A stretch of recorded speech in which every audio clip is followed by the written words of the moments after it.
सफाई घर में करके अब सुबह की पूजा पाठ आपने कर दी है और मेरा न्यू ब्लॉग स्टार्ट कर दिया है मैंने। अब यहाँ पे अपना शिव पुराण की कथा करके थोड़ी सी और अपनी माला वगैरह जाप करके पूजा संपन्न करेंगे।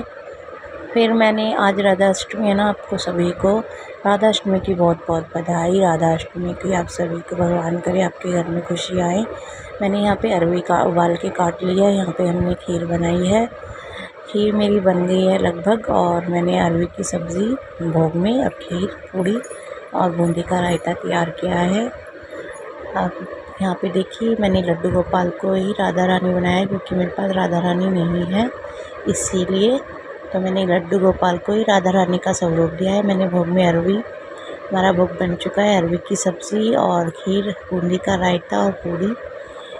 और यहाँ पे मैंने कुछ फ्रूट्स रखे हैं। फ्रूट्स रखने के बाद अब हम यहाँ पे अपनी पूजा करेंगे क्योंकि दिन में ही राधा रानी जी 12 बजे राधा रानी जी का जन्म हुआ था। और अब हम अपनी पूजा करके यहाँ पर सब कुछ कर भोग वोग लगाएंगे राधा रानी को, क्योंकि कृष्ण जी कहते हैं मैं ही राधा हूँ, मुझ में ही राधा है और राधा में मैं हूँ। इसलिए मैंने कृष्ण जी को ही अपने राधा रानी बना के हर साल मैं ऐसे ही पूजा करती हूँ।